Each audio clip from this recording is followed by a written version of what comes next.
dili ka mo confidential na lang ka. Di mo experience yun, the story. Good morning, I am Tito. I'm a businessman here in Cagayan de Oro City. And on the day of December 16, we woke up with the information that is going to be signal number 2 here in Cagayan de Oro, that the storm was gonna pass in between our city and Iligan, passing through Bukidnon, which is a mountain province. Cagayan de Oro is a city on a lowland along the shore, and so it started to rain even early in the morning. I went to work. I have a travel agency, and by midday I was getting texts from my friends in the Red Cross outside of Cagayan de Oro, and they were asking me how the situation was in the city, and I would jokingly reply that I'm still not floating yet. But in the afternoon at about 4, I decided to send our employees home so that they would be able to get home early and not get caught in the rush hour in the rain.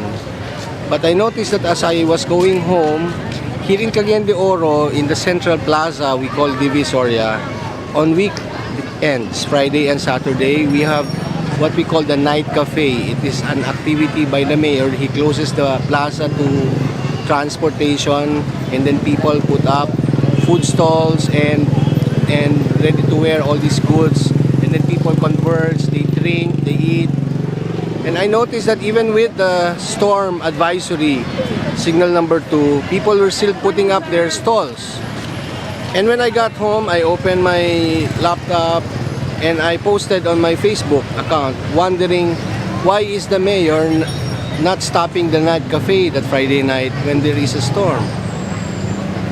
And as soon as I wrote that, the power went off. We all had dinner in the house with emergency light, and as I was about to go to bed, the power went back on. I tried to use the internet again, then the power went out. And my daughter, who is with my 2-year-old grandchild, woke me up at about 12 midnight and said that, "Dad, the rain is really hard. Is it going to flood our house?" And I said, "It's okay, it's okay." And then she woke me up an hour after and she said, "Dad, the water is in our living room already." And I stood up from the bed and saw that water was inside our house. And in our kitchen, which is not in a lower level than the living room, it was knee deep. So I proceeded to bring my in-laws, my mother-in-law and my father-in-law who's paralyzed. We brought them to a higher place in the house, and having secured them, I received calls from my friends who lived near the river, and they were saying that they needed help. They were all wet and they were all in the roofs of their homes, and they were asking if people could get them. And since I'm a travel agent, there are 6 rafting companies here in the city. I tried calling them and they were all saying, "Tito, we're all here. Even with the rafts, we can't do anything.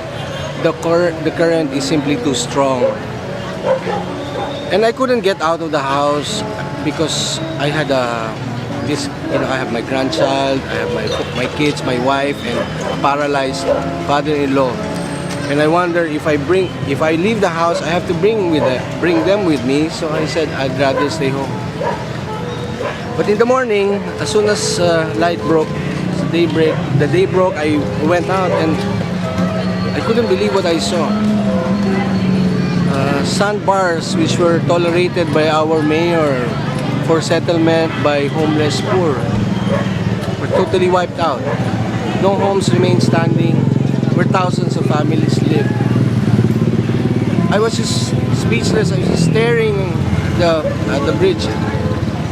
I couldn't believe it. I couldn't believe what I saw. Then I was going to the City Hall's office and see what could be done. But on the way, there was a grocery, and I immediately stopped and bought food and water. And I noticed that everybody was doing the same. They were all buying biscuits, they were all buying water to give to people in need. And it felt good seeing that. And when I got to the mayor's office, it was empty. there was nothing there. There's no person in charge. The huge hall, which is open to the public, there was no activity, nothing at all. But beside the city hall, where there's also a bridge, you see people with ropes, with rafts, and people were giving food to them too, and water, because since the city got flooded all night, they've been helping people who were swept away from their home. And then I gave what I bought from the grocery, and then I got my wife from the house. We went back to the grocery because we felt that we needed to give food, cooked food. So we cooked what we call porridge. It's rice mixed with chicken and garlic and salt, and we cooked them and we distributed them. And after that we cooked again, and in the morning we gave food again.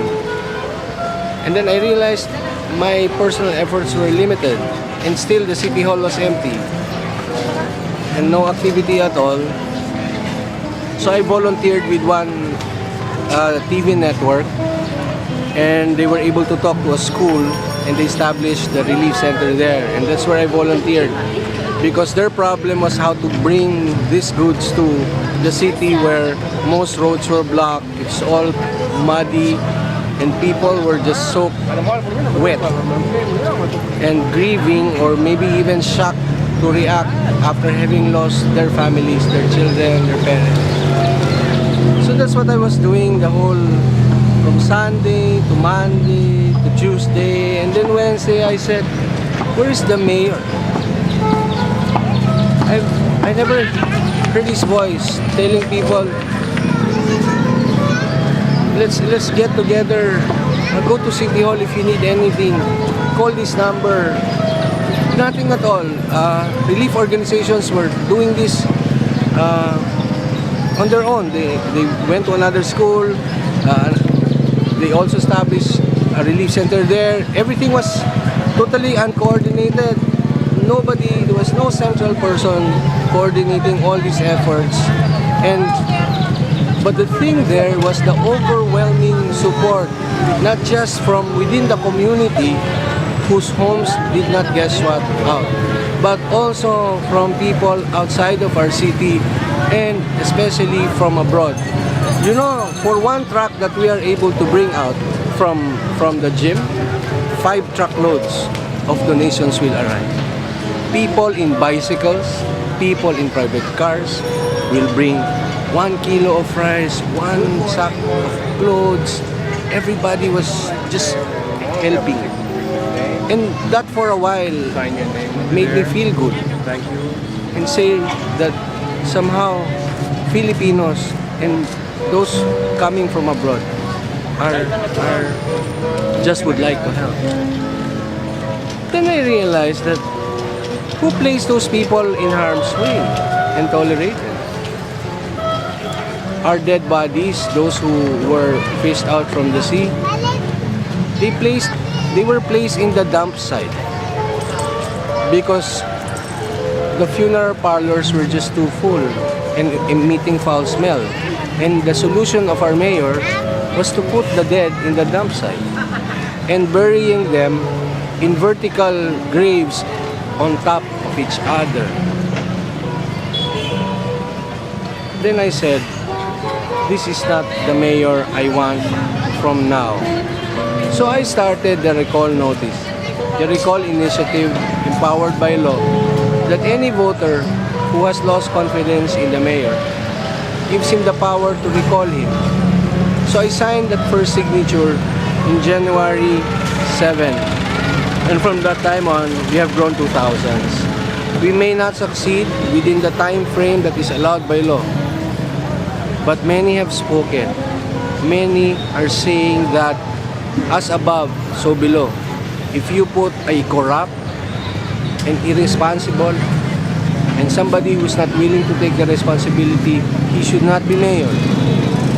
He cannot be a productive member of a community, even with any position, if he's not willing to take responsibility for himself and for others. He says that he's willing to take all the blame, but not willing to take responsibility, and he sits as our mayor. it's time to go.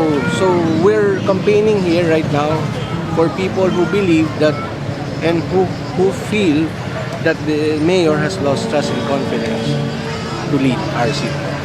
And thank you for this opportunity for me to be able to deliver this message. I know Taiwan is a beautiful place. I'd love to visit it. My father has been there. And I know how storms hit Taiwan. Yet you stand up together as a community. And that's what we're doing now. We're standing up together, even if our mayor is not with us. So thank you once again.